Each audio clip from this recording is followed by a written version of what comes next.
আসসালামু আলাইকুম এভরিওয়ান, সবার কি অবস্থা? আলহামদুলিল্লাহ ভালো আছি। আপনি কেমন আছেন?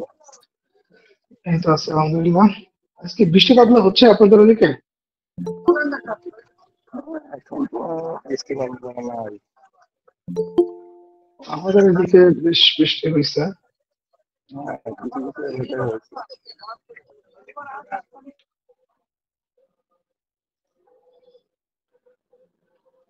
তো আজকে আপনাদের আমি আরেকটা ক্লাস নিব মোটামুটি।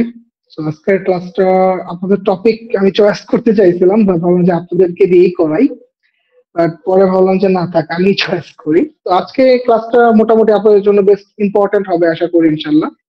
আপনাদের ফেভারিট পেয়ার যেটা আছে সেটা কি আমাদের যে গোল্ড আছে। তো আমি আজকে আপনাদের এই গোল্ডের কিছু সিক্রেট আমি আপনাদের শেয়ার করবো, যেটা হলো ফান্ডামেন্টাল এবং সেন্টিমেন্টাল অ্যানালাইসিস এর ক্ষেত্রে আপনাদের জন্য অনেক বেশি ইফেক্টিভ হবে ইনশাল্লাহ।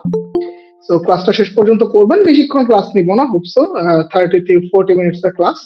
তো সবাই মনোযোগ দিয়ে ক্লাস করবেন ইনশাল্লাহ। তো আমি ক্লাসের শেষে আমি আপনাদের কোশ্চেন আনসার সেশনে যাব, যেহেতু আমাদের 9টা 30 বেজে গেছে। তো আমরা এখন আপাতত এই ক্লাসটাকে শুরু করে দিব, ঠিক আছে? তো আমরা আপাতত মনোযোগ দিয়ে ক্লাস করি ইনশাল্লাহ। তো ক্লাসের শেষে আমরা আপনাদের সাথে কোশ্চেন করবো ইনশাল্লাহ। ওকে, আচ্ছা আমার স্ক্রিনটা শেয়ার হয়েছে? আচ্ছা, হয়েছে জি ভাই। ভাইয়া দেখতে পাচ্ছি। ওকে। তো আজকের ক্লাসের আমাদের মেইন টপিকটা হলো গোল্ডের ফান্ডামেন্টাল অ্যানালাইসিস। ওকে, এবং আমাদের গোল্ডের আমি আজকে আপনাদের 4টা সিনারিও নিয়ে কথা বলবো, যেটা গোল্ডের ফিউচারে কিরকম হতে পারে ইনশাল্লাহ, ঠিক আছে? গোল্ডের এখন কারেন্ট মুভমেন্টটা কেমন হবে, তো এইগুলো নিয়ে আমরা ডিটেলস কথা বলবো। এবং গোল্ডের ফান্ডামেন্টাল এবং সেন্টিমেন্টাল অ্যানালাইসিস এর জন্য আমাদের অ্যাকচুয়ালি কি কি ফলো আপ করতে হয়, এই জিনিসগুলো নিয়ে আজকে আমি কথা বলবো ইনশাল্লাহ, ঠিক আছে? তো মনোযোগ দিয়ে করবেন, কারণ এই সিক্রেট গুলো আপনাদের কেউ কখনো বলবে না, ঠিক আছে? তো এগুলো নিয়ে কেউ হয়তো আলোচনাও করে না। আচ্ছা, তো প্রথমেই আসি গোল্ড। তো গোল্ডের প্রথম যে ব্যাপারটা, গোল্ড কিন্তু অ্যাকচুয়ালি কোনো ফরেক্স মার্কেটের পার্ট না, এটা হলো একটা কমোডিটি মার্কেট। কমোডিটি মার্কেট কি? কমোডিটি মার্কেটটা হলো বলতে পারেন যে প্রাকৃতিক সম্পদ গুলো যেগুলো আছে আমাদের, যেমন গোল্ড, সিলভার, অয়েল, হ্যাঁ, প্লাটিনাম, তো অনেক কিছু আছে। তো এই যে জিনিসগুলা আপনার ধরা যাচ্ছে, হ্যাঁ, এবং মানে প্রকৃতি থেকে পাচ্ছি এবং এগুলা আমাদের দৈনন্দিন জীবনে লাগে, এই মার্কেটটা হলো আমাদের কমোডিটি মার্কেট। এই কমোডিটি মার্কেটের সবচেয়ে স্ট্রং যে ব্যাপারটা সেটা কি আমাদের আমাদের গোল্ড বড় ভাই, তাই তো? কারণ এই গোল্ডের ব্যাপারটা কেমন হয়েছে যে আমাদের প্রত্যেক দিন আছে একটা জিনিস, সবাইকে একটু জয়েন করে নিচ্ছি। আচ্ছা, ওকে। তো ব্যাপারটা হচ্ছে কি, যে এই জিনিসটা আমাদের একদম দৈনন্দিন জীবনের সাথে লেগে আছে, এবং সবচেয়ে বড় ব্যাপারটা কি যে আমাদের শরিয়াতেও এই গোল্ডের উপর ইনভেস্টমেন্টটা এটা কিন্তু একটা পজিটিভ ভাইব সবসময় ক্রিয়েট করে। এবং পৃথিবীতে যখনই আমরা যে জিনিসগুলোর দাম দেখি, গোল্ডের দাম যদি আপনি একটু দেখেন যে 2000 সাল থেকে শুরু করে 2025 সাল পর্যন্ত গোল্ডের ভরি কোথায় চলে গেছে। তো এই যে গোল্ডের দামটা বাড়ে, অ্যাকচুয়ালি কেন বাড়ে, কি রিজন গুলা হয়, এবং সামনে আমরা কি দেখে বুঝতে পারি যে আমাদের সামনে গোল্ড কেমন আরো আচরণ করবে, এই ব্যাপারগুলো নিয়ে আজকে বেসিক্যালি কথা বলবো। তো প্রথমেই আসি যে গোল্ডটা কেন এত বাড়ে, গোল্ড কেন এত বাড়ে। এটার পেছনে প্রথম যে আমরা লজিকটা আমরা দেখি সেটা হলো সেফ হেভেন মুভমেন্ট। ওকে, সেফ হেভেন মুভমেন্ট কি? যে আমরা যখন প্যানিক কোন সিচুয়েশনে পড়ি, বা মার্কেট বা আমরা যখনই কোনো প্যানিক সিচুয়েশনে পড়ি, আমরা চেষ্টা করি কি আমাদের কোনো ইম্পর্টেন্ট জিনিসটাকে সেভ করার জন্য, তাই না? যেমন ধরেন এখন আমাদের একটা ধরেন বাংলাদেশে যুদ্ধ শুরু হয়েছে, এনিথিং। এখন আপনি চিন্তা করবেন কি আপনার কাছে যে রেয়ার যে অ্যাসেটটা আছে, এই অ্যাসেটটাকে আপনি অবভিয়াসলি একটা সেফ জায়গার ভিতরে রাখার চেষ্টা করবেন, আপনার টাকাগুলোকে একটা সেফ জায়গার ভিতরে রাখবেন। তো এই যে একটা থিওরি, এই থিওরিটাকে আমরা বলি সেফ হেভেন থিওরি। মানে আমি যখন একটা বলতে পারেন যে একটা প্যানিক সিচুয়েশনের ভিতরে আছি, তখন আমার ইনভেস্টমেন্ট বা আমার নিজেকে সেভ করার জন্য আমি যে কাজটা করি।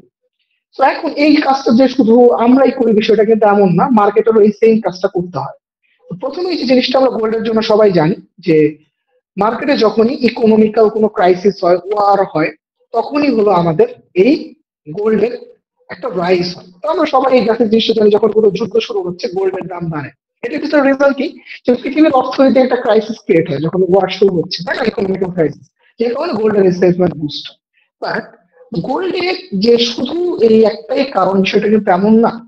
গোল্ডকে আমরা যখন ডিটেলস অ্যানালাইসিস করি, জিওপলিটিক্যাল রিজন একটা গোল্ডের মেইন কনসার্নের ভিতরে পড়ে, কিন্তু গোল্ড শুধু যে শুধু এই একটা কারণেই বাড়ে ব্যাপারটা এমন না।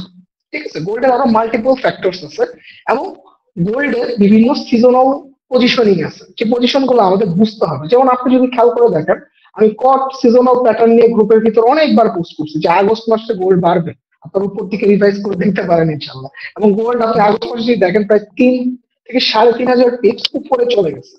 এটা কিন্তু একটা সাইকেল। ঠিক আছে, এই সাইকেল গুলো আমাদের বুঝতে হবে। তো এখন প্রথমেই আসি যে জিওপলিটিক্যাল ক্রাইসিসের ভিতরে ওয়ার হলো একটা ম্যান্ডেটরি ক্রাইসিস। কিন্তু শুধু যে ওয়ার নিয়ে আমার একটা ক্রাইসিস বিষয়টা এমন না। এখন এটার সাথে আরেকটা জিনিস আছে, যেমন নতুন এইবার আপনারা হয়তো জিনিসের ভাইবটা দেখবেন, সেটা হলো ট্যারিফের একটা ফিয়ার। ঠিক আছে, তো ট্যারিফের ব্যাপারটা যখন আপনি দেখছেন, তখন একটা নতুন সেগমেন্ট দেখছেন, সেটা হলো ট্রেড ওয়ার। এটা কিন্তু একটা রাজনৈতিক উত্তেজনা। ঠিক আছে, সেটা কি ট্রেড ওয়ারটা কি? ট্যারিফ হলো ছিল কি, যে আমি যে আপনার দেশ থেকে এক্সপোর্ট ইম্পোর্ট করি সেটার উপর একটা ট্যাক্স বসায় দেওয়া। এখন আমেরিকা যখন অন্য আরেকটা দেশের উপর অতিরিক্ত ট্যাক্স বসাই দিচ্ছিল, ব্যাপারটা তখন একটা ওয়ারের পর্যায়ে চলে গিয়েছিল। ঠিক আছে, ব্যাপারটা কিরকম, চায়নার উপরে যখন আমি চায়না ধরুন আপনার জায়গাতে আগে একটা জিনিস এক্সপোর্ট করতে, আপনি সেই জায়গাতে মনে করেন যে 120-25% একটা ট্যাক্স বসাই দিচ্ছে, তাহলে কি অবভিয়াসলি তার এক্সপোর্ট ইম্পোর্টের ভিতরে গ্যাঞ্জাম হয়েছে, তাহলে কি তার একটা অর্থনৈতিক ক্ষতি। আসসালামু আলাইকুম। শোনার জন্য বস, আসসালামু আলাইকুম। ও আচ্ছা আচ্ছা, সরি। ও আচ্ছা, সরি সরি সরি। আচ্ছা, আমার কথা কি এখনো কি প্রবলেম করতেছে? এখন ক্লিয়ার, এখন ক্লিয়ার। Hello everyone. আচ্ছা বস, আসলে এই বৃষ্টি বাদলার দিন তো, রিয়েলি সরি। বৃষ্টি বাদলার দিন তো বস, এই জন্য হয়তো বা একটু ইস্যু হইতেছে। I am really sorry for that. Okay, আচ্ছা আচ্ছা, তো আমি আবার একটু কন্টিনিউ করি। সো এরকম একটা ব্যাপার কি ছিল, যে এই যে ধরেন আমি যখন এক্সপোর্ট ইম্পোর্টটা বাড়ায় দিচ্ছিলাম, তখন কি হচ্ছে, মানে আমি এক্সপোর্টের ট্যাক্স বসাই দিচ্ছি, আমার জন্য এটা একটা ইকোনমিক ক্রাইসিস। এখন আমি করছি কি, ওয়ার্ল্ডের যে সুপার পাওয়ার গুলো আছে তাদের উপরে আমি ট্যারিফটা বসাইছি। এবং এই সুপার পাওয়ার গুলো বসানোর জন্য আমরা কি সুপার পাওয়ার অত বসে নাই, তুমি আমার উপর ট্যাক্স দিবা, আমিও তোমার উপর ট্যাক্স বাড়াই দেব। এই যে একটা ব্যাপার ঘটছে, এইটার কারণে একটা ট্রেড ওয়ার কনসেপ্ট ক্রিয়েট হয়েছে। ঠিক আছে, এখানে চায়নার সাথে ইনক্লুড হয়েছে, ইউরোপ ইনক্লুড হয়েছে, অনেকেই ইনক্লুড হয়েছে। ঠিক আছে, সো ইউএসএ এটা শুরু করছিল, এবং এটা যখন শুরু হয়েছিল তখন গোল্ডেও একটা space of and boost create হয়েছিল, যেটা আমরা বলতে পারি যে একটা রাজনৈতিক উত্তেজনার কারণে গোল্ডের কিন্তু এই ব্যাপারটা হয়। শুধু যে ওয়ারের ক্ষেত্রে এই ব্যাপারটা হয়, ব্যাপারটা এমন না। ঠিক আছে, এরপরে সবচেয়ে বড় যে জিনিসটা আসে, যে জিনিসটা গোল্ড সব সময় মেনটেন করতে হয়, সেটা কি অ্যাকচুয়ালি, সেটা হলো ইউএসডির সাথে যে তার রিলেশনটা। তো এইখানে যে ব্যাপারটা আসে, সেখানে আমরা দেখি ইউএস 10 ইয়ার্স ট্রেজারি ইল্ড, এইগুলোর সাথে রিলেশন। এখন এই রিলেশনটা কি, গোল্ডের সাথে ইউএসডির হলো ইনভার্স রিলেশন। এখন এইখানে আসে দুইটা জিনিস, একটা হলো interest rate cut, and another one is recession fear. এখন ইন্টারেস্ট রেট কাটটাকে একটু যদি বুঝিয়ে বলি, ব্যাপারটা হলো যে আমরা তো বাংলাদেশে অ্যাভারেজ বুঝি যে আমাদের সুদের হার, এগুলো তো ব্যাপারগুলো বুঝি, যে আমাদের ব্যাংকে যে টাকা রাখি তারা আমাকে ইন্টারেস্ট দেয়। তো এই ইন্টারেস্ট রেটটা কিন্তু একটা, মনে করেন সেন্ট্রাল ব্যাংক একটা মোটামুটি একটা ফিক্সড রেঞ্জের ভিতর করে দেয়। ঠিক আছে, তো সেম টু সেম প্রত্যেকটা দেশের এরকম একটা ইন্টারেস্ট রেট থাকে। তো এখন ইন্টারেস্ট রেটটা যখন বাড়ায় দেওয়া হয়, তখন আপনি কি মনে করবেন যে আপনি এখন 1 লাখ টাকা রাখতেছেন, তাহলে আপনি ইন্টারেস্ট 12% পাচ্ছেন, বলে কি আপনি এটা 12% ইন্টারেস্ট পাচ্ছেন, তাহলে আপনার জন্য বেটার। এখন আপনি অবশ্যই চিন্তা করবেন, ইউএস এর মতো দেশ, যে দেশের অর্থনীতি স্ট্রং, ওই দেশ যদি আমাকে ইন্টারেস্ট রেটটা বাড়ায় দেয়, তাহলে ওই দেশের টাকাটা আমার জন্য আরো সেফ। তো ইন্টারেস্ট রেট যখন বাড়ানো হয়, তখন ওই কারেন্সির ভ্যালুটা বাড়ে। আর কারেন্সির ভ্যালু যখন তখন বাড়ে, তখন গোল্ডের প্রাইসটা কেন কমে জানেন? কারণ তখন মানুষ দেখতেছে যে ইউএস এর ইউএসএ ইনভেস্টমেন্ট করে আমি বেশি রিটার্ন পাচ্ছি, তাহলে আমার গোল্ডে এখন ইনভেস্টমেন্ট করার দরকার নাই। কারণ সবার ইনভেস্টরের একটা নর্মাল টার্গেট থাকে, যে তারা প্রফিট করতে চায়। সিম্পল থিওরি, যে তারা প্রফিট করতে চায়। সো এখন এই থিওরিতে আসে ইন্টারেস্টের থিওরি। এখন ইন্টারেস্ট রেট, এটা আপনার অনেকভাবে, এটা অনেক কারণে হয়, ওটা আজকে ডিটেলস কথা না বলি, তো এটা একটা নর্মাল। এখন 2 নাম্বার আর একটা জিনিস হয়, সেটা হলো রিসেশন। রিসেশনটা কি? রিসেশন হলো অর্থনৈতিক মন্দা। বেসিক কথা যদি বলি, ইউএসএ এখন রিসেশন পিরিয়ডের ভিতরে আছে। আপনি যদি রিসেন্ট টাইমে তাদের এমপ্লয়মেন্ট ডাটাগুলো খেয়াল করেন, যখন আপনি যদি ফরেক্স ফ্যাক্টরিতে যান, আপনি যদি 3 মাসের ডাটাগুলো দেখেন, এবং পাওয়েলের যে রিসেন্ট স্পিচ গুলো ছিল এগুলো যদি ফলো আপ করেন আপনি ক্লিয়ারলি দেখতে পারবেন ইউএসএ এর যে বর্তমান ইকোনমিক অবস্থা, তাদের যে আপনার এমপ্লয়মেন্টের অবস্থা এটা খুবই খারাপ। আর একটা দেশের এমপ্লয়মেন্টের অবস্থা যদি খারাপ হতে থাকে তাহলে ওই দেশের অর্থনৈতিক মন্দা সবার আগে এসেছে। তো রিসেশন ফিয়ার যখন হয়ে যায় তখন যে বড় প্রবলেমটা হয় সেটা হলো কি যে আমাকে ইন্টারেস্ট রেট কাট করতে হবে। খুবই সিম্পল ব্যাপার, আপনার কাছে টাকাই নেই, আপনি ব্যাংকে টাকা রেখে ইন্টারেস্ট কামাবেন কোথা থেকে? খুবই সিম্পল থিওরি। তো ইন্টারেস্ট রিসেশন ফিয়ারের সময় ইন্টারেস্ট রেট কাট হয়, আর যখন ইন্টারেস্ট রেট কাট হচ্ছে তাহলে কি এখন গোল্ডের দাম বাড়বে, তাই না? কারণ কি? আচ্ছা, আমার সাউন্ড কি সবারই প্রবলেম হচ্ছে নাকি কয়েকজনের? জি ভাই, সাউন্ড কি আমার সবারই প্রবলেম হচ্ছে? জি ভাই, জি ভাই, সবারই প্রবলেম হচ্ছে। আপনি একটু ওই যে মাইক্রোফোনটা একটু মানে কারেক্ট করেন ভালো করে। ওকে প্রথম থেকে কিছু শোনা যায় না ভাই, আচ্ছা ফার্স্ট আচ্ছা থেকে শুরু করলে ওকে বেটার হয়। আচ্ছা, আমি তো বাস একটা জিনিস বুঝতেছি না, সবার কথা ক্লিয়ারলি শুনতেছি, আমার কথা ক্লিয়ারলি শোনা যাচ্ছে না। হ্যাঁ, ওকে আপনার কাছে ইকো আসতেছে। আচ্ছা আচ্ছা, ঠিক আছে আমি আপনি একটু ওই যে এইটা ওকে ইকো মাইকটা আসতেছে না। অফ করে আবার আচ্ছা আচ্ছা, আমি ওকে মাইক্রোফোন ওকে মাইক্রোফোন ওকে আমি দেখতেছি আমি একটু চেক করতেছি।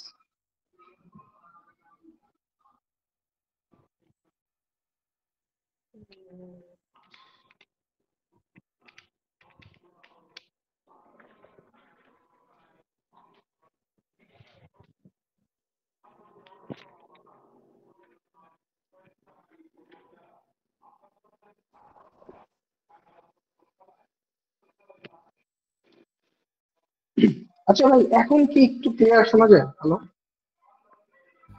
এখন বেটার ভাই, আগের তুলনায় বেটার। ওকে। আসলে হয়তো বা নেটওয়ার্ক ইস্যু করতেছে, I am really sorry for that, I am really sorry. আচ্ছা, আমি ব্যাপারটা আবার একটু ক্লিয়ার করি। হ্যাঁ, প্রথম থেকে একটু শুরু করছি, সবাই একটু মনোযোগ দিয়ে শুনবেন। আজকে বেসিক্যালি আমি গোল্ডের ফান্ডামেন্টাল অ্যানালাইসিসের কথা বলতেছি এবং সেন্টিমেন্টাল অ্যানালাইসিসের কথা বলতেছি যে গোল্ডের প্রাইসটা কেন বাড়ছে, এবং আমি আজকে আপনাদের গোল্ডের 4টা সিনারিও নিয়েও কথা বলবো যে সিনারিও গুলো গোল্ডের হতে পারে। এবং গোল্ডের ফান্ডামেন্টাল এবং সেন্টিমেন্ট অ্যানালাইসিস যখন আমরা করব তখন আমাদের অ্যাকচুয়ালি কোন কোন জিনিসের উপর নজরদারি রাখতে হবে। তো আমি এখানে শুরুতেই বলছিলাম যে আমি একটা টপিক নিয়ে কথা বলতেছিলাম যে আমাদের এখন যে ব্যাপারটা আসছে প্রথমে, সেটা হলো কি জিও পলিটিক্যাল ক্রাইসিস এবং ট্যারিফ নিয়ে কথা বলছিলাম একটু আগে। ব্যাপারটা কি যে গোল্ডের সেফ হেভেন বুস্টটা যখন শুরু হয় সেটা প্রথম রিজন থাকে ওয়ার, যে কোনো জায়গাতে একটা দেশের সাথে আরেকটা দেশের যুদ্ধ লাগছে, সেটা একটা ইকোনমিক ক্রাইসিস ক্রিয়েট করতে পারে। ওকে, এখন মাইকে শব্দ করতেছে। আচ্ছা, আমার কথা এখন ক্লিয়ার আপাতত নাকি? বুঝছো? এখন তো একটু ক্লিয়ার বুঝছো? সবাই একটু রেসপন্স করেন প্লিজ। হ্যালো, জি ভাই, ক্লিয়ার ক্লিয়ার আছে ভাই, ক্লিয়ার। আচ্ছা আচ্ছা, ঠিক আছে। মাঝে মাঝে আবার আমি জিনিসটা বলতেছি। আচ্ছা, এটা হয়তো আমি নেটওয়ার্ক ইস্যু করতেছে, যে এই বৃষ্টি হয়েছে তো হয়তো বা একটু নেটওয়ার্ক ইস্যু করতেছে, এই জন্য আর কি একটু অ্যাডজাস্ট করলে সুবিধা হয়। সরি। আচ্ছা, আমি ব্যাপারটা বলি। সরি, কোথায় বলতেছিলাম যে কোথাও যদি ওয়ার হয় সেটা আমার একটা সেফ হেভেন বুস্টের কারণ। এছাড়া আর একটা কি বলছে, রাজনৈতিক উত্তেজনা, যেটা কি আমার ট্যারিফের কারণে হয়েছিল। ট্যারিফটা কি? যে এক্সপোর্ট ইম্পোর্টের ভিতরে ট্যাক্স দেওয়া, এবং ট্যারিফের কারণে আমরা একটা নতুন সেগমেন্ট দেখছিলাম, সেটাকে বলছিলাম আমরা ট্রেড ওয়ার। ওকে, এই ট্রেড ওয়ার ব্যাপারটা কি ছিল? যেমন আমেরিকা চায়নার উপরে 125% পর্যন্ত ট্যাক্স দিচ্ছিল ট্যারিফের উপরে। মানে তুমি যখন আমার উপরে একটা মাল কি করতো, রপ্তানি করতেছো, আমি সেটার উপরে ট্যাক্স অতিরিক্ত বাড়াই দিচ্ছি, যে কারণে এটা চায়নার জন্য একটা ইকোনমিক ক্রাইসিস ক্রিয়েট হয়েছে। এবং চায়না করছে কি, আমি তো সুপার পাওয়ার, ইউএসএ তুমি আমার কি করবো, আমিও তোমাকে রিভার্স ট্যারিফ দিচ্ছি। এই যে আমিও তোমাকে ট্যারিফ দিচ্ছি, তুমি আমাকে ট্যারিফ দিছো, এই জিনিসটা যখন অতিরিক্ত বেড়ে গেছিল তখন একটা ট্রেড ওয়ার ক্রিয়েট হয়েছিল, এবং যেটাকে আমরা একটা বলতে পারি পলিটিক্যাল রিস্ক বা রাজনৈতিক উত্তেজনা, যে কারণে গোল্ডের প্রাইসটা বেড়েছিল। তো ট্যারিফের যদি ট্রেড ওয়ারও ক্রিয়েট হয় তখনও কিন্তু গোল্ডের প্রাইস বাড়ে। এর মানে আমরা বুঝতে পারি যে যখন রাজনৈতিক উত্তেজনা হয়,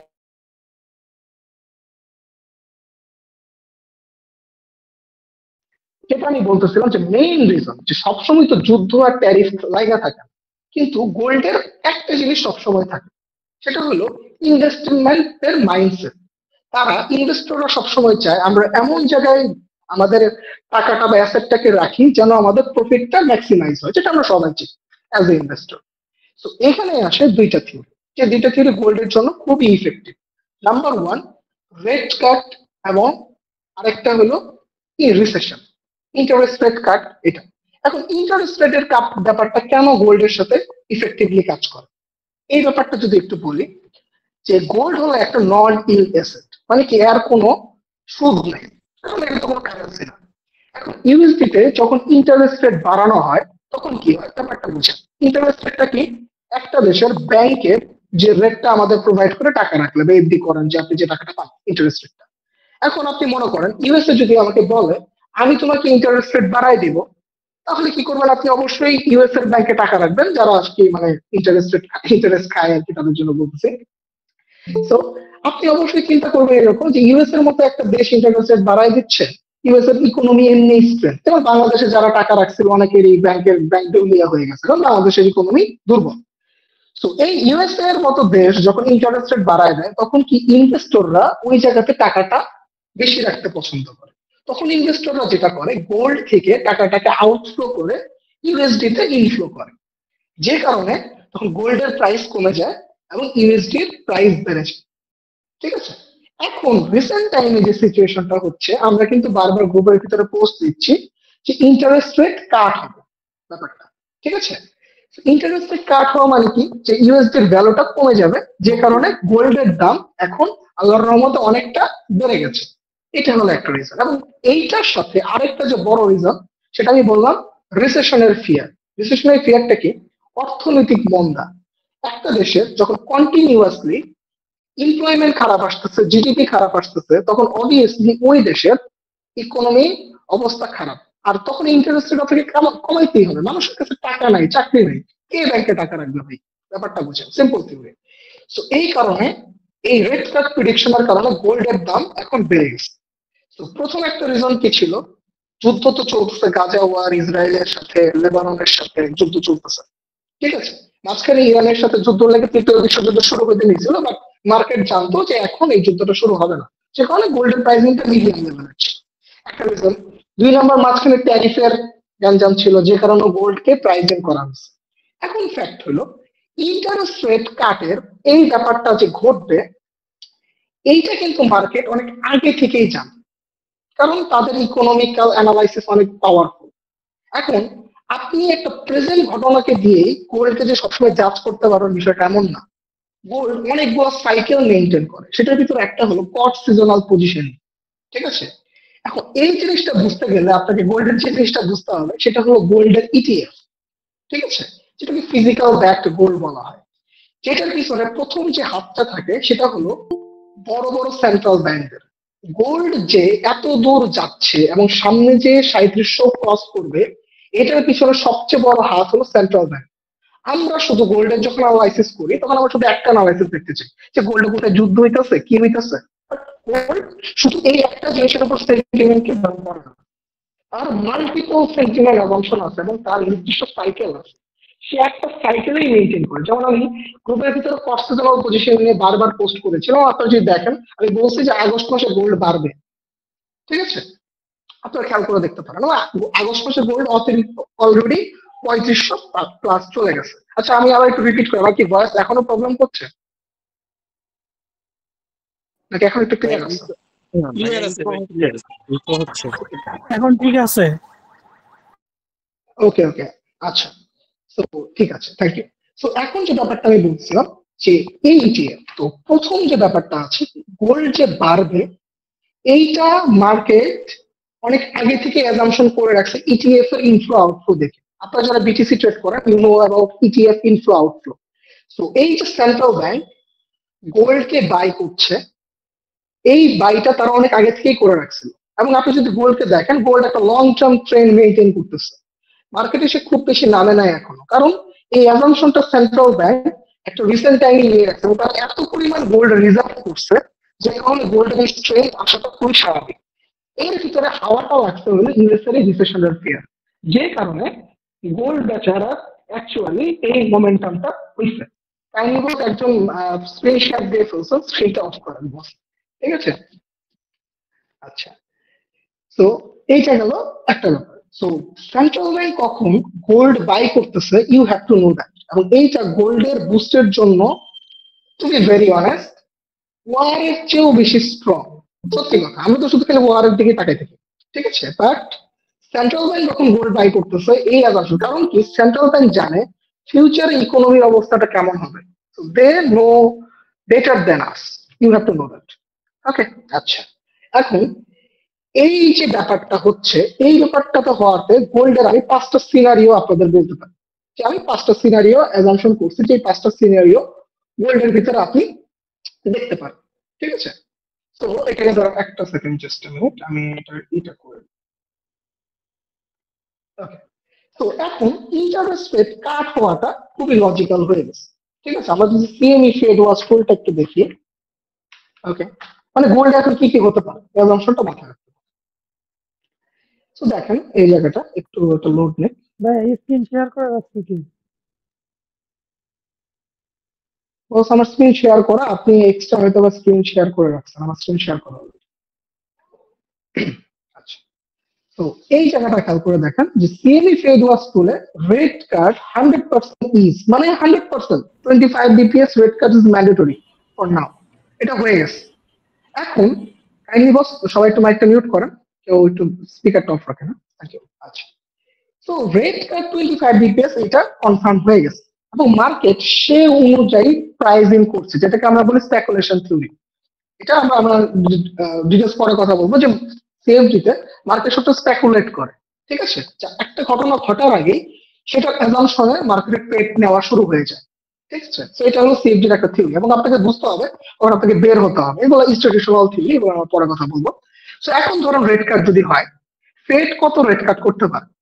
ফেডের দুইটা টার্গেট আছে, একটা হলো 25 বিপিএস রেট কাট, আর একটা হলো 50 বিপিএস রেট কাট করা। বাট রিসেন্ট টাইমে আমি ডাটা অ্যানালাইসিস করে দেখলাম যে ইনফ্লেশন এখনো কমে না, এই ইকোনমিক অবস্থার ভিতরেও ইনফ্লেশন বাইরেই আছে। তো there is a one chance, যদি ইউএস এর ইকোনমিক্যাল অবস্থা বা এমপ্লয়মেন্টের অবস্থা যদি একটু বেটারমেন্টে আসে, তাহলে there is a mild possibility যে 50 বিপিএস রেট কাট আর হবে না এবছর, 25 বিপিএস হবে, ঠিক আছে? আর যদি এই 50 বিপিএস রেট কাটটা না হয়, তাহলে আমরা ইউএসডি কে বলতে পারবো একটা রিসেশন রিকভারি ফেজে যাচ্ছে। একটা ইকোনমিক 4টা ফেজ থাকে, okay? Number 1 expansion phase, peak phase, recession phase and recovery phase. তো আমরা যখন কোনো কিছু ডাটা অ্যানালাইসিস করি, একটা ইকোনমিকে আমরা আগে সেই অনুযায়ী অ্যানালাইসিস করি যে ইকোনমিটা কোন ফেজে বিলং করে, এবং তারপর আমরা ডিসিশন নেই যে আজকে আমরা কিভাবে ট্রেড করব। আমরা শুধু টেকনিক্যাল থেকে ট্রেড করি না, টেকনিক্যাল হলো আমাদের অ্যাকচুয়ালি লাস্ট কনফার্মেশন, যে জায়গাতে আমরা ফাইনালাইজ থিঙ্কিং করি যে আজকের দিনে আমি বাই সেট আপ খুঁজবো না সেল সেট আপ খুঁজবো, বা লং টার্ম ভিউটা আমার কি থাকবে। এটা হলো ট্রেডিং এর রুলস অ্যাকচুয়ালি, ঠিক আছে? আচ্ছা, সো এটা যদি হয় 25 বিপিএস রেট কাট হইলেও গোল্ড ফিউচার অলরেডি 3700 ক্রস করে ফেলেছে। আর যদি 50 বিপিএস রেট কাট হয়ে যায়, গোল্ড 3700 ক্রস করে 3900 পর্যন্ত যেতে পারে। এটা হলো প্রথম টার্গেট। এখন সিনারিও বিটা বলি, ধরেন ইনফ্লেশন আরো কন্টিনিউসলি বাইরে যেতে থাকলো এবং এমপ্লয়মেন্ট স্টেবল হতে থাকলো, তাহলে যে সিনারিওটা আপনারা দেখবেন নেক্সট ইয়ার ইনশাল্লাহ জানুয়ারি ফেব্রুয়ারির পরে গোল্ডের ভিতরে একটা হিউজ ডাউন দেখবেন, যদি এটা ঘটে যে ইনফ্লেশন কন্টিনিউয়াসলি বেড়ে যাচ্ছে। এখন ইনফ্লেশনের কথাটা কেন বলছি? ইনফ্লেশনের সাথে ইন্টারেস্ট রেটটা একদম ডিরেক্টলি রিলেটেড। কিভাবে? এখন আমি আপনাকে একটু সিম্পলি বুঝিয়ে দিই লজিকটা। ইনফ্লেশন মানে হলো মুদ্রাস্ফীতি, সিম্পল কথা। আপনার মুদ্রাস্ফীতি বেড়ে যায় কখন? যখন আপনার এক্সপেন্স বেড়ে যায়। ব্যাপারটা ঠিক এইভাবে যদি একটু চিন্তা করেন, ধরেন আপনার এখানে ধরেন রাহাত ভাই আছে, হ্যাঁ? এখন রাহাত ভাই মনে করেন আগে 1 লাখ টাকা বেতন পাইতো ওনার এলাকায়, এখন আরো 20 জন 30 জন যারা আছে তারাও 1 লাখ টাকা বেতন পাওয়া শুরু করছে। ওই এলাকায় হয়েছে কি, রাহাত ভাই 1 লাখ টাকা বেতন পাওয়ার পরে মনে করেন যে 1 ডজন ডিম কিনতো। এখন 1 লাখ টাকা বেতন তো আরো অনেকেই পায়, তো সবাই যে করছে কি, সবাই 1 ডজন করে ডিম কেনা শুরু করছে। ডিম কেনা শুরু করার কারণে ওই এলাকার দোকানদার দেখতেছে ডিমের চাহিদা অনেক বেড়ে গেছে, সে করছে কি ডিমের দাম বাড়াই গেছে। সিম্পল ছিল। তো ইনফ্লেশন এইভাবে আস্তে আস্তে বাড়ে। তো যখন এক্সপেন্স বেড়ে যায়, ডিমান্ড বেড়ে যায় কোনো কিছুর এক্সট্রা, তখন সেটার দামও বাড়তে থাকে এবং আপনার এই টাকার মানটা কমতে থাকে। এই জন্য সেন্ট্রাল ব্যাংক করে কি, এই জিনিসটাকে কন্ট্রোল করার জন্য সে ইন্টারেস্ট রেটটাকে বাড়ায় দেয়। এখন ইন্টারেস্ট রেট বাড়াইলে হবে কি, যে আপনি করবেন কি, আপনার যে 1 লাখ টাকাটা আছে, আপনি বলেন যে ডিম তাহলে আমি 6টাই খাই, 1 ডজন খাওয়ার দরকার নাই, আমি টাকাটা ব্যাংকে রাখি, এবং ব্যাংক থেকে আমার জন্য একটা প্রফিট আসে, চলো আমি পরে বেশি ডিম খাইতে পারি। সিম্পল। এই কারণে ইন্টারেস্ট রেটটা বাড়ানো, এবং ইন্টারেস্ট রেট জন্য এই জন্য ইনফ্লেশনের সম্পর্কটা অনেক বেশি। এই জন্যই বলতেছি ইনফ্লেশন যদি সামনে আরো বাড়তে থাকে এবং এমপ্লয়মেন্টটা অবশ্যই এমপ্লয়মেন্টও বাড়তে হবে। যদি ইনফ্লেশন বাড়তে থাকে এমপ্লয়মেন্ট আরো কমতে থাকে, এটাকে বলা হয় স্ট্যাগফ্লেশন। এটা আরো ভয়ানক, এটা গোল্ডের জন্য আরো বুস্ট দিবে স্ট্যাগফ্লেশন হলে। সো এটা হলো একটা সিনারিও। যদি এটা বাড়ে তাহলে আপনি দেখবেন গোল্ড একটা লং টার্ম কারেকশন করবে। কিন্তু এরপরে 3 নাম্বার সিনারিও, সেটা হলো জিওপলিটিক্যাল শক। জিওপলিটিক্যাল শক কি? যে রিসেন্ট টাইমে ভেনেজুয়েলা, এনি আদার, ঠিক আছে, হ্যাঁ, যে আপনার ভাই ফান্ডামেন্টাল ইন্টারডে এভরি জায়গাতেই লাগে বস। কারণ আমি একটা কথা বলি, এটা নিয়ে আমি সিম্পল একটা অ্যান্সার পরে দিচ্ছি, কেন লাগে আর কেন লাগে না এটা বলতেছি, ঠিক আছে। প্রথমে আপনার একটা কথা বলি, মার্কেট খুবই সিম্পল একটা জিনিসে চলে, বাই এবং সেলে। কিন্তু পৃথিবীতে only 5% trader profitable, even only 2%।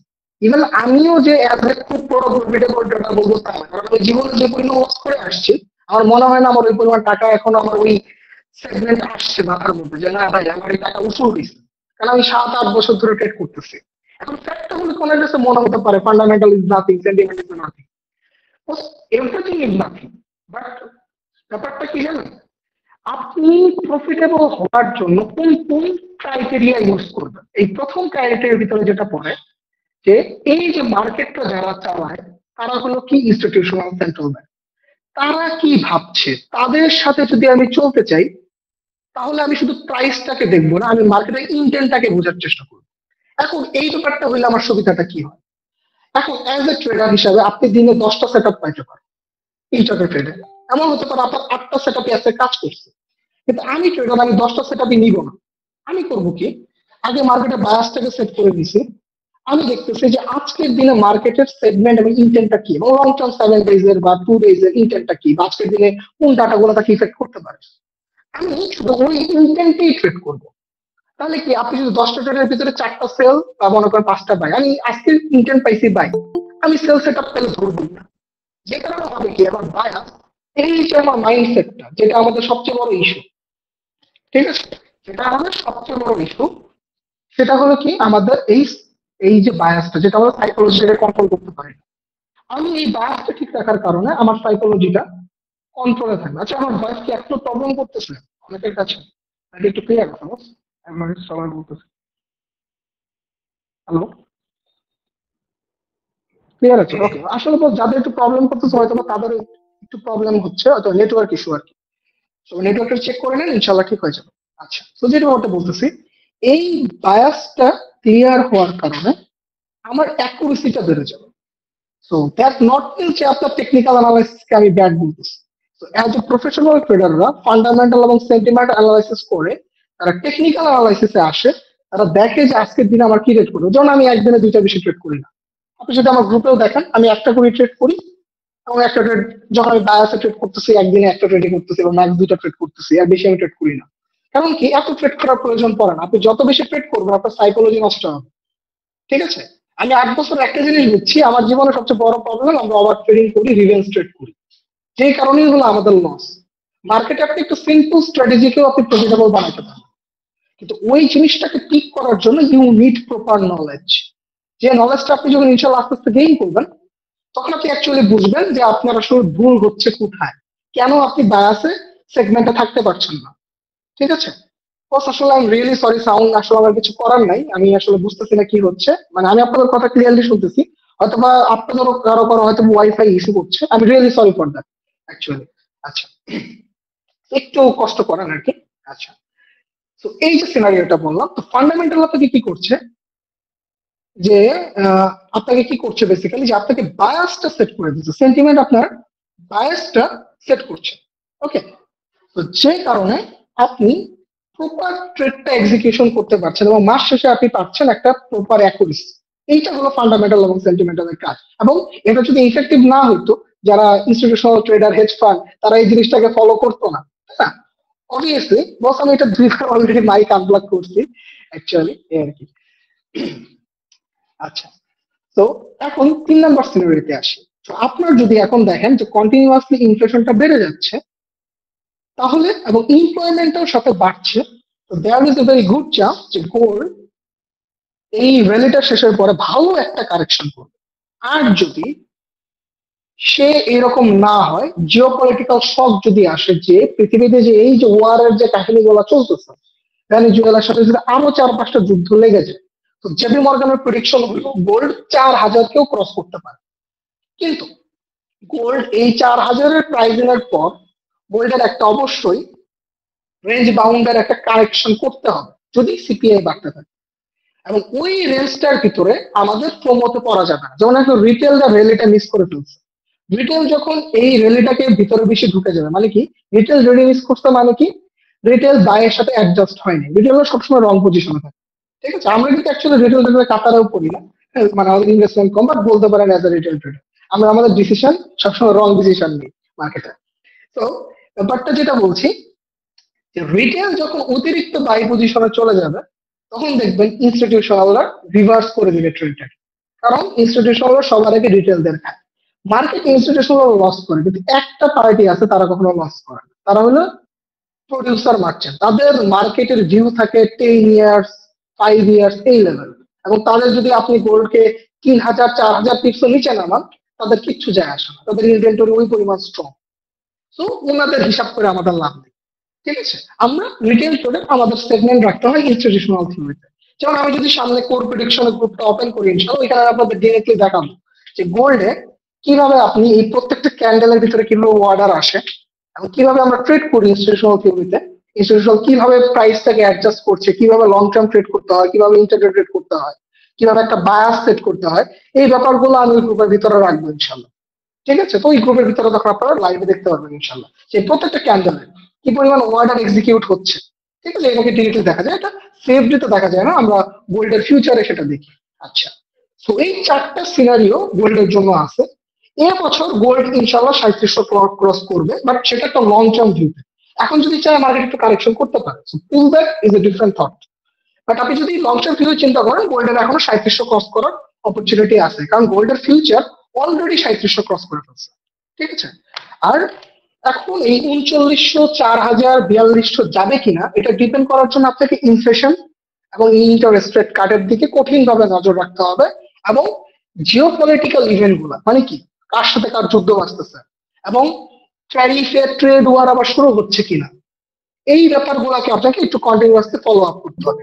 ঠিক আছে, এই জিনিসগুলো যদি ফলো আপ করতে পারেন, তাহলে আপনি বুঝতে পারবেন যে গোল্ডের এই 4000, 3700 যারা বলতেছে এই ব্যাপারটা গোল্ড ক্যারি করবে কিনা।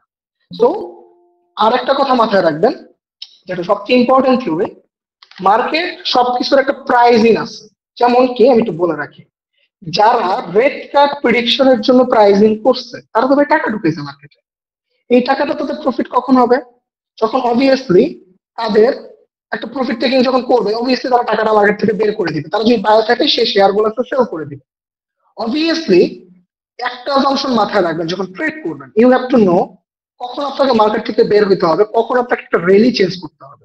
এইটা বোঝার জন্য স্ট্রং হলো এন্ডিং ডায়াগোনাল মেথডের ক্যারেক্টার চেঞ্জ থিওরি। যদি আপনি এটা ক্যারেক্টার চেঞ্জ টেকনিক্যালি অ্যাপ্লাই করতে পারেন, আপনি বুঝতে পারবেন যে মোটামুটি কিভাবে কোন জায়গা থেকে আপনাকে বের হতে হবে, কোন জায়গাতে আবার আপনাকে ঢুকতে হবে। ঠিক আছে, এবং কোন জায়গাতে মার্কেট ক্রিটিক্যাল সেন্সে আছে। যেমন আমি একটা কথা বলছিলাম, মার্কেট যে এই জায়গাটার মধ্যে ঘুরতেছে এটা একটা ক্রিটিক্যাল ফেজে আছে। খেয়াল করে দেখেন যে বিগত কয়েকদিন থেকে গোল্ড একটা রেঞ্জের মধ্যে ঘুরতেছে, স্ট্রং কোনো ডিরেকশন দিচ্ছে না। এটা অ্যানালাইসিস করা হয়েছে কিভাবে, প্রোফাইল শেপ অ্যানালাইসিস করে, মার্কেটের দুই সাইডের বায়াস অ্যানালাইসিস করে দেখা গেছে যে মার্কেট দুই সাইডে একটা নিউট্রাল পজিশন ধরে রাখছে, কারণ সে দেখতে চায় সামনে সে রেড কার্ডের প্রেডিকশনটা কি আসে। এই যে 18 তারিখে এফওএমসি, ওইখানে সে দেখতে চাচ্ছে যে রেড কার্ডের প্রজেকশনটা কি, এবং কনফারেন্সে পাওয়েল অ্যাকচুয়ালি কি বলে, এবং ইনফ্লেশন নিয়ে সে কি বলে, কারণ রিসেন্ট টাইম ইনফ্লেশন বাড়ছে, এই জন্য মার্কেট ওয়েট করতেছে। এখন আমি কি বললাম এই কথাগুলো আবার মনে রাখেন, এই ক্লাস আপনার জন্য অনেক ইম্পর্টেন্ট, পরে আমি কিন্তু আপডেট দিব। আপনারা কিন্তু প্রতিবারই র্যালি মিস করেন, আপনারা কিন্তু অনেক কিছু বলে দিই গ্রুপে।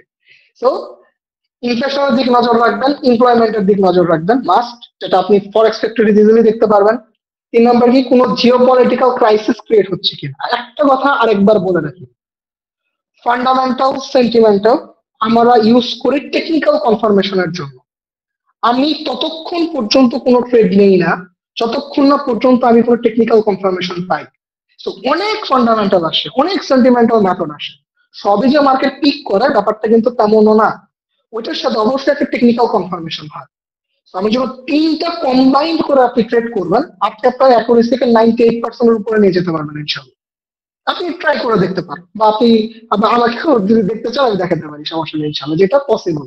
ঠিক আছে, তো এই জিনিসটা আমি আপনাদের এই জন্য শেখাচ্ছি যে আপনারা অনেকেই ফান্ডামেন্টালটাকে পাত্তা দেন না। হ্যাঁ, আপনি ইন্টারপ্রিটেট করতে পারেন ফান্ডামেন্টাল ছাড়া, কোনো সমস্যা নেই, বাট আপনার হয়তো বা ওই পরিমাণ অ্যাকুরেসি আসে নাই এখন, হয়তো আপনি ওই পরিমাণ প্রফিটেবল না। যেমন আমি এই জিনিসগুলো ছাড়াও ট্রাই করে দেখছি, এমন না যে আমি ফান্ডামেন্টাল ছাড়া প্রফিট করিনি। আমি ফান্ডামেন্টাল অ্যানালাইসিস করতেছি আজ 3 বছর থেকে। 3 বছর আগে কিন্তু আমি ফান্ডামেন্টাল ছাড়া ট্রেড করতাম, এমন না যে তখন আমার প্রফিট হইতো না, কিন্তু আমি কনস্ট্যান্ট কোনো ভাইব পাইতাম না। আমি দেখতাম যে হ্যাঁ আমি বুঝতেছি না, আমি বায়াস বুঝি না, মার্কেটের অনেক সেগমেন্ট বুঝি না। সো মার্কেটকে আপনাকে অবশ্যই তার ব্যাকবোন যেটা সেন্টিমেন্ট এবং ফান্ডামেন্টাল, এটাকে আপনি বেস করে আপনি টেকনিক্যালে যাবেন, কোনো সমস্যা নেই। আপনি যে সেটআপে কাজ করেন, আপনি এসএমসি করেন, আপনি আইসিটি তে করেন, আপনি ইনস্টিটিউশনাল কিউবিতে করেন, হ্যাঁ ইলিয়েট ওয়েবে করেন, আই ডোন্ট কেয়ার। বাট আমি একটা জিনিস প্রেফার করি যে আপনি যে সেটআপটা ধরছেন সেই সেটআপটা যেন মার্কেটের ইন্টেন্টের সাথে অ্যাডজাস্টেড হয়। আপনি জাস্ট এই ইন্টেন্টটা বুঝে ট্রেড করেন, আপনার অ্যাকুরেসি এমনি বেড়ে যাবে, আপনার রিভার্স ট্রেডও করা লাগবে না। যেমন আমার একটা ব্যাড সাইকোলজি আছে, সেটা কি যে আমি রিভার্স ট্রেড করতে পারি না। মানে কি, আমি যদি এসএল খাই আমার মেজাজ খুব খারাপ হয়ে যায়। সত্যি কথা, এটা আমার একটা রং সেন্টিমেন্ট, আমি আমার দোষ স্বীকার করি। আমি এসএল খাইলে আমার রিভার্স ট্রেডের খুব একটা বাজে সেন্টিমেন্ট আছে, প্রত্যেকটা ট্রেডারই আছে। আমি যে একেবারে খুব উস্তাদি সাইকোলজি হয়ে গেছি ব্যাপারটা এমন না। ব্যাপারটা কি, আমার এই জন্য আমি চেষ্টা করি যে আমার এই জিনিসটাকে বাদ দিতে হবে, এবং বাদ দেওয়ার জন্য আমাকে করতে হবে কি, আমার অ্যাকুরেসি যেন অনেক লেভেলের হাই হয়। আমি যে ট্রেডটা করবো ইনশাল্লাহ এটা যেন 90% 95% টাইম যেন এটা প্রফিটেবল, এটা আমার সেন্টিমেন্ট। এখন অনেকে আছে রিভার্স ট্রেড করে না, ওনার সেন্টিমেন্ট আমার চেয়ে বেটার। প্রত্যেকটা ট্রেডের একটা করে উইক জোন আছে। যেমন কেউ আছে ট্রেড নিয়ে সেটা কাটতে পারে না, অনেকদিন ধরে রাখে, এগুলো গল্প আপনারা কেউ করবে না। আপনারাও খালি দেখাবে প্রফিট প্রফিট প্রফিট। ভাই, প্রফিট করা ট্রেডিং এ এত ইজি হইলে ওয়ার্ল্ডে অনলি 5% মানুষ প্রফিটেবল হইতো না। সত্য আপনার কেউ বলবে না। এখন কোর্স বাঁচার জন্য আপনারা অনেক কিছু অনেকে বলতে পারেন, আপনি দেখবেন যে 200 টাকায় কোর্স পাওয়া যেতেছে। ভাই, ট্রেডিং এতটাও চিপ না। পৃথিবীতে আমাদের এই ট্রেডিং মাইন্ডসেটটা নষ্ট করা, ঠিক আছে? So it's different thing. পৃথিবীতে অনলি 5% মানুষ প্রফিটেবল যে জায়গায়। হ্যাঁ, টাকা এখানে প্রচুর ভাই, আপনি যদি এখানে কোটিপতি খান বিলিয়নিয়ার হতে পারবেন, কোনো সমস্যা নাই। কিন্তু ফ্যাক্ট হলো যে আপনাকে ডিসিপ্লিনে থাকতে হবে। এই যে ক্যান্ডেলস্টিক দেখেন, এই ক্যান্ডেলস্টিক 17 জন সাইকিয়াট্রিস্ট মিলে এটা সাইকোলজিকে বিল্ড আপ করছে। দ্যাটস ওয়াই আমরা যখন ট্রেড করি, আপনি একা ভাববেন না যে আপনার বুক দূর দূর করেন, প্রত্যেকটা মানুষের বুক দূর দূর করেন। এবং আমরা ওই সেন্টিমেন্টের কারণে ডিসিশনাল বায়াসে অ্যাট্রাক্ট হয়ে যাই। ঠিক আছে, তো যে আমি আমার সেন্টিমেন্টটাকে কন্ট্রোল করার জন্য চেষ্টা করতেছি যে আমি যেন প্রপার ট্রেডটা ধরতে পারি। এই জন্য আমার এই ফান্ডামেন্টাল সেন্টিমেন্টাল দরকার। এখন কেউ আমাকে বলতে পারে ভাই আমার লাগে না, দ্যাটস গুড ভাই। আপনি যদি এগুলো ছাড়া আপনার সেন্টিমেন্ট কন্ট্রোল করতে পারেন, কংগ্রাচুলেশন, আপনি করেন, কোনো সমস্যা নেই। বাট ফ্যাক্ট হলো যে এইটা একটা থিওরি, এবং এই থিওরিটা মার্কেটে প্রপারলি কাজ করে। যে কারণে আমি বললাম আমি যেভাবে মানে যেটাকে আমি প্রেফারেবল পাচ্ছি, মানে আমার কাছে ভালো লাগছে, এই জন্য আমি আমার থিওরি এখানে শেয়ার করি। নট মিন যে আমি কারো থিওরিকে আমি ছোট করতেছি বা আমি কাউকে ছোট করে দেখতেছি, এটা কিছু না। যেটা প্রপার থিওরি, যেটা মার্কেটে বিল্ড আপ হওয়া, সেই থিওরিটা আমি আপনাদেরকে শেখাচ্ছি। এখন বলতে পারেন কেন থিওরি শেখাচ্ছি? এখন শেখানোর পিছনে অনেকগুলো রিজন আছে। নাম্বার ওয়ান ইজ দ্যাট আমি এই গ্রুপটা আজকে থেকে না, অনেক দিন থেকে আমি শিখাই। এবার শিখাইলে কি হয়, যেমন আজকের দিনটা আমি আপনাদের জন্য একটা ক্লাস নিচ্ছি। এই ক্লাসটা নেওয়াতে প্রথমে কি হলো, আমার আপনার সাথে ইন্টারাকশন হচ্ছে। 2 নাম্বার কি, এই ক্লাসটা করার জন্য আমার নিজেরও রিসার্চ করা লাগে। ইভেন আমি যে কোর প্রেডিকশন গ্রুপটা খুলতে চাচ্ছি কেন, আমার নিজের ট্রেডের উন্নতি করার জন্য। দ্যাটস বিকজ অফ আমি যখন 50 জন 60 জনকে একটা কোনো কিছুর সাজেশন দিব, আমাকে ওই জিনিসটাকে আরো প্রপার হইতে হবে। আমি ওটা কোনো সিগন্যাল গ্রুপ করবো না ডেডিকেটেড, আমি কোনো সিগন্যাল, আমি একটা দুটো সিগন্যাল দিতে পারি এই পারপাসে যে আপনারা যে টাকাটা দিচ্ছেন ওই টাকাটা যেন আপনাদের 4 5টা 6টা সিগন্যাল উঠে যায়। ঠিক আছে, ছোট্ট একটা অ্যামাউন্ট, ওটা যেন উঠে যায় একটা দুটো ট্রেড, যেন আপনারা ফিল না করেন যে লো ফিল না করেন, কারণ ওটা আমি এডুকেশনাল বায়াসের ট্রেড রাখবো, আর কিছু না। তো এই ব্যাপারগুলো কেন, যে আমার পার্সোনাল ট্রেডটাকে ইমপ্রুভ করার জন্য। এবং আমি প্রতিনিয়ত শিখতেছি, যেমন আমি রিসেন্টলি সিএফডি করার চেষ্টা করতেছি, সিএফডি চার্টার মার্কেট টেকনিশিয়ানের কোর্স করতেছি। তো এখানে বাস পড়াশোনা শেখার কোনো শেষ নাই। যেমন আমি শুধু সিএফডি তে ট্রেড করি, আমি ক্রিপ্টোতে ট্রেড করি, আপনার স্টক মার্কেটে ট্রেড করা হয়। তো আমি যত দেখতেছি যে বস আপনি এখানে আসলে শেখার কোনো শেষ পাবেন না, এবং আপনাদের শিখালে আমার একটু শেখা হয়। তো এটা হলো একটা বায়াস, এবং আপনাদের যদি উপকার হয় আপনারা দোয়া করবেন, এটাও এক ধরনের একটা বেটারমেন্ট ইনশাল্লাহ। তো এই আর কি বায়াসটা। তো এখন আপনাদের আমি টেকনিক্যাল ব্যাপারটা বলি। মার্কেটে যখন ট্রেডে বসবেন, জাস্ট আপনাদের একটা সাজেশন দিলাম, নিজেরা ট্রাই করে দেখতে পারেন। আগে মার্কেটের ইন্টেন্টটা বুঝবেন, দেন টেকনিক্যাল সেট আপ খুঁজবেন। জাস্ট এইটুকুই ফলো করে দেখেন, ইনশাল্লাহ আমার ইনশাল্লাহ কোনো না কোনো সময় আপনি থ্যাংক ইউ দিবেন। ঠিক আছে, এটা হলো রুলস। ঠিক আছে, শুধু টেকনিক্যাল অ্যানালাইসিস করে আমি সার্ভাইভ করতে পারি, তুই যদি এখন আপনি পারতে পারো, আমি পারিনি। ঠিক আছে, আমি দেখছি যে আমি কোনো না কোনো সময় ব্রেকডাউন করে ফেলছি। আমার 1 মাসের 2 মাসের প্রফিট আমি একদিনে খাই ফেলছি, এমন হয়েছে। এমন না যে আমি অ্যাকাউন্ট উড়াইনি, আমি অনেক অ্যাকাউন্ট উড়াইছি। ইভেন আমার একটা ছোট ফাও অ্যাকাউন্ট থাকে, আমি এখনো মাঝে মাঝে অ্যাকাউন্ট উড়াইছি, ছোট্ট একটা অ্যাকাউন্ট, মানে উল্টাপাল্টা ট্রেড করার জন্য, মেইন অ্যাকাউন্ট না। তো এগুলো যেগুলো হয়, যেগুলো সত্য আমি আপনাদের বলবো। ঠিক আছে, এই আর কি বস। এখন আপনাদের এটা বললাম, নেক্সট টাইম আবার ক্লাস নেবো ইনশাআল্লাহ। ওই ক্লাস টাইমে আবার নতুন কোনো থিওরি শেখাবো। তো গোল্ডের ব্যাপারটা কি কি বললাম, ও আরেকটা জিনিস বলে দিই, গোল্ডের আরেকটা জিনিস ইফেক্ট হয়, সেটা হলো গোল্ডে যদি আপনি কখনো দেখেন যে বড় কোনো গোল্ডের রিজার্ভ রিডিং হয়, এখন এটার পিছনে একটা ভিতর লজিক আছে। এখন মনে করেন আপনি গোল্ডের একটা বড় রিজার্ভ পাওয়া যেত, রিসেন্টলি পাওয়া গেছে উগান্ডাতে $31 ট্রিলিয়ন। এখন গোল্ডের রিজার্ভ পাওয়া বেশি, মানে রিজার্ভ পাওয়া মানে কি, এটা একটা গোল্ডের সাপ্লাইটাকে ইনক্রিজ করতেছে। When supply increase, price goes down, simple theory. এখন উগান্ডার ব্যাপারটা কি হয়েছে, গোল্ড যাতে কোনো রিয়াক্ট করে। এখন ওয়ান্ডার নিজেরই কিছু নাই, ওই $31 ট্রিলিয়ন তোলার মতো ইনফ্রাস্ট্রাকচারই তার ছিল না, যে কারণে গোল্ডের প্রাইসের কোনো ইফেক্ট হয়নি। কিন্তু এই সেম জিনিসটা যদি রাশিয়াতে পাওয়া যায়, বা মনে করেন যে এমন কোনো বড় কোনো দেশে পাওয়া যেত, যে দেশে তাদের ওই ইনফ্রাস্ট্রাকচারটা আছে অ্যাকচুয়ালি, তুমি ভেরি অনেস্ট গোল্ডে একটা বড় রিয়াকশন দেখতো সেলের দিকে, কারণ কি, রিজার্ভে। সো এগুলোর অনেক মাল্টিপল ফ্যাক্টর আছে। একটা ওয়ার ডাটা শুরু হওয়া মানেই যে গোল্ড উঠে যাবে, এগুলো এমন না। ওটার সাথে টেকনিক্যাল কনফার্মেশন এবং অ্যাকচুয়াল সেন্টিমেন্টটা মেনটেন করতে হবে। একটা সিম্পল অ্যাজাম্পশন দিয়ে ক্লাসটা শেষ করি, সেটা কি, রিসেন্ট টাইমে 3য় বিশ্বযুদ্ধ হওয়ার কথা চলতেছিল, জুন জুলাই মাসের এই টাইমটা। আপনি দেখবেন গোল্ড কন্টিনিউয়াসলি নামতেছিল, একটু একটু করে স্পাইক দিয়ে নামতেছিল, উঠতেছিল না। লজিক কি, অনেক মানুষকে আমি দেখছি ওয়ার শুরু হইতেছে গোল্ডে বাই দিতেছে, আমি বলতেছি ভাই বাই দিয়েন না, মার্কেটে টেকনিক্যাল কনফার্মেশন দেয়ই নাই। রিজন কি, রিজন হলো ওই ওয়ারের সেন্টিমেন্ট মার্কেট পিকই করে না, কারণ মার্কেট আগে থেকেই জানে যে এই ওয়ারটা এখন লাগবে না। এখন কেন জানে বলতে পারেন, তাই যারা এত মার্কেটটাকে কন্ট্রোল করে তারাই এই দুনিয়াতে ওয়ার লাগে। তারা জানে যুদ্ধ তারা কখন লাগাবে কখন লাগাবে না, এবং মার্কেট কট সিজনাল পজিশনই ফলো করতেছিল। এবং এই যে এখন আগস্ট মাসে আবার তার কট সিজনাল পজিশনই ফলো করতেছে, এবং এইটা গোল্ড 50 বছর ধরে ফলো করতেছে। ঠিক আছে, এগুলো সাইকেল আছে, ডিএক্সওয়াই সাইকেল আছে, বিটকয়েনের সাইকেল আছে, ইউএস স্টক মার্কেটের সাইকেল আছে। এগুলো আমরা কেন রিসার্চ করি, এই রিসার্চ গুলো করি এই জন্য, যখন আমি টেকনিক্যাল সেট আপটা ধরতেছি, আমার অ্যাকুরেসিটা যেন অনেক বেশি হাই হয়, আর কিছুই না। অ্যাকুরেসি হাই হইলে কি হয়, আমি ট্রেডটা যখন প্রফিটেবল হয়ে যায় আলহামদুলিল্লাহ, আমি রিভেন্স ট্রেড নিই না, যে কারণে হয় কি, আমার হয়তো বা অ্যাকাউন্টটা বাইচে থাকে, ওভার ট্রেড করি না। তো আরেকটা কথা বলে রাখি, আপনি যত প্রফেশনাল ট্রেডার হবেন, আপনি ট্রেড তত কম করবেন। এটা আপনি আমাকে বলতে পারেন এই ছোট বাচ্চা কি বলে, আপনি অ্যানালাইসিস করে দেখেন। আমি ওই মানুষকে কখনোই জাজ করি না যে আমাকে এখন দেখায় আমি একটা ট্রেডে 1000, 2000, $3000 কামাই করছি, আমি তাকে ভাই 2 পয়সারও দাম দিব না। কিন্তু কেউ যদি আমাকে দেখায় সে 3 মাস ধরে ট্রেড করতেছে, ওনার অ্যাকাউন্টে $10 প্রফিট আছে, কিন্তু উনি প্রত্যেকটা ট্রেড রুলস অনুযায়ী ট্রেড করছে, যে উনি প্রত্যেকটা মানি ম্যানেজমেন্ট ফিক্স ছিল, উনি সেট আপ ছাড়া কোনো ট্রেড নেয় নাই, কিন্তু উনি $10 বেশি প্রফিট করতে পারেন, আমি তাকে আপনার চেয়ে বেশি এপ্রিসিয়েট করবো। আরেকটা কথা বলে রাখি, স্ক্রিনশট দেখে কারো পাল্লায় পড়বেন না, সত্যি কথা। ঠিক আছে, আপনাকে দেখাবে $3000, $4000 প্রফিট করে ফেলছে, ভাই ইটস নাথিং ভাই, বাই এবং সেল চলতেছে। একটা সিম্পল স্টোরি বলি, একবার একটা বানরকে আপনার একটা ডাইস দেওয়া হয়েছিল, ডাইসের মধ্যে ছিল তুমি ভাই একবার করে ডাইস ঘোরাবা, বাই সেল করলে আমি ট্রেড নিব। বানরের অ্যাকুরেসি ছিল 67% স্টক মার্কেটে, আপনার অ্যাকুরেসি 40% নিচে। তো ট্রেডিং কে আপনি কিভাবে আমি জানি না, but trading bread and butter না। ঠিক আছে, এটাকে মাথায় রাখবেন, ট্রেডিং একটা সিস্টেমেটিক ডিসিপ্লিন জিনিস। আপনাকে এখানে অনেকে স্বপ্ন দেখাবে, অনেক কিছু দেখাবে, but reality is totally different. You have to understand the main theory. ওয়ার্ল্ডে only 5% trader profitable, only, even আরো কম হইতে পারে। ঠিক আছে, সো কেন এত কঠিন, কেন আমরা এত কিছু পড়ি?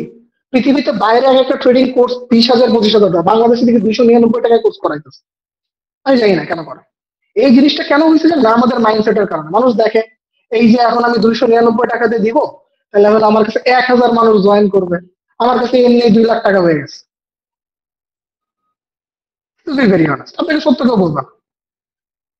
সো ট্রেড করেন, আমার গ্রুপে থাকেন, আপনি শিখেন, বুঝেন। আমার গ্রুপ আমি যে পরিমাণ এডুকেশনাল সেগমেন্ট দিই হয়তো বাইরে দিবে না, আমি সিগন্যাল দিই না ভাই, কারণ আমি সিগন্যাল দিয়ে আপনার কিছু শিখাতে পারবো না। আপনি যদি আমি টাকাই দেখাই আপনি শিখবেন না, কারণ আমরা জাতি হিসেবে অলস। আপনারা নিজে টাকা কামানো শিখেন, এটা হলো মেইন কথা। তো কোর প্রোটেকশন কোন কাজটা কি, আমি আপনাকে ডিরেক্টলি সিগন্যাল দিচ্ছি না, আমি আপনাকে হেল্প করবো একটা পারপাসে, যে মাঝে মাঝে আমি আজকে যে ট্রেডটা নিচ্ছি আপনি যেন হালকা একটু কনফিডেন্স পান, এবং মাঝে মাঝে একটা দুটো সিগন্যাল আপনাদের দিলাম যে আমি একটু কনফিডেন্ট, এটা এটা কাজ করতে পারে। That was 100%, I am not 100% ওকে। তো এটা একটা প্ল্যানে রাখছি আর কি, যদি সময় হয় ইনশাল্লাহ আমি করবো, এই আর কি, আর কিছু না। সো এটাই আপনাদেরকে আমার সাজেশন থাকলো যে আপনারা ট্রেড করেন ভাই, মার্কেটের ইন্টেন্ট বুঝে, আর কিছু না। আর আরেকটা গুড নিউজ দিয়ে দিই আপনাদের যারা সেফটি নিয়ে প্যারা খেতেছিলেন, এই যে অক্টোবর মাস থেকে কিন্তু আমাদের বাংলাদেশের জিসি মার্কেট এসে যেতেছে, ঠিক আছে? ওরা ধরা ট্রেড করতে পারবেন, আর ঠিক আছে আরামসে ট্রেড করতে পারবেন ইনশাল্লাহ, ঠিক আছে? তো এটা একটা ভালো জিনিস। এটা এই আর কি, এই আর কি, আর কিছু না ইনশাল্লাহ। তো ঠিক আছে, ইনশাল্লাহ নেক্সটে আবার কথা হবে, নেক্সটে আবার অন্য কোনো টপিক নিয়ে কথা বলবো। এই উইকে হয়তো বা আরেকটা ক্লাস নিতে পারি ইনশাল্লাহ, সমস্যা নাই। তো সবাই দোয়া করবেন, আর ক্লাস কেমন লাগলো গ্রুপে আপডেট দিয়ে। তো ভালো থাকবেন ইনশাল্লাহ। ভাইয়া আসসালামু আলাইকুম।